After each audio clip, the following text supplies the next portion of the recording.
ఇది baby of Shravani, cute baby boy. ఎంత birth weight? 3.2 kgs ఉన్నాడు. ఏం చేసావు నువ్వు ఏ ఘనకార్యం చేసావు చెప్పు వాళ్ళకి, ఎందుకంటే వాళ్ళు అదే తప్పు చేయకూడదు కాబట్టి. ఏం తప్పు చేస్తావు అసలు? యాక్చువల్గా అమ్మాయి తప్పు కూడా కాదు, మీరేనా ఆ రోజు ఇంట్లో ఉంచారు అమ్మాయిని. ఈ అమ్మాయికి నెలలు నిండిపోయాయి, ప్రెగ్నెన్సీ డయాబెటీస్ ఉంది, ఉమ్మినీళ్ళు లీక్ అవుతుంటే ఇంట్లో ఉంచేశారు. ఏంటి రీజన్ ఇంట్లో ఉంచడానికి? నైట్ నుంచి అమ్మాయి లీక్ అని చెప్పింది. తెలియలేకపోయినా సరే డౌట్ ఉంటే రావాలి కదా. నీకు అనిపించిందా ఉమ్మినీళ్ళని? ఆ అమ్మాయికి ఉమ్మినీళ్ళని అనుమానం ఉంది.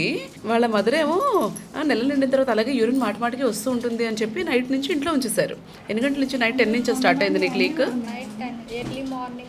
మార్నింగ్ నువ్వు నా దగ్గరికి ఎన్నింటికి వచ్చావు? 2కో 3కో వచ్చావు. మధ్యాహ్నం 2కో 3కో వచ్చింది. ఎగ్జామిన్ చేసేసరికి అప్పటికే బేబీ మోషన్ పాస్ చేసేసి ఆ మెకోనిమ్ స్టాండ్ లైకర్ లీక్ అవుతా ఉంది. నవ్వుతున్నాడా? నవ్వుతాడు. అంతా బాగా అయిపోయింది కదా, ఇప్పుడు వాడు నవ్వుతాడు, మీరు నవ్వుతారు. సో టైంకి హాస్పిటల్కి రావడం అనేది చాలా ఇంపార్టెంట్. అప్పుడు ఇమీడియట్గా సిజేరియన్ చేసి డెలివరీ చేశాము వీడికి, అందుకని బాగున్నాడు. ఇంకా ఇగ్నోర్ చేస్తే అప్పటికి బేబీకి ఇంజెక్షన్స్ అవి పెట్టాల్సి వచ్చింది కదా, కొంచెం ఇన్ఫెక్షన్ డెవలప్ చేసుకుంది.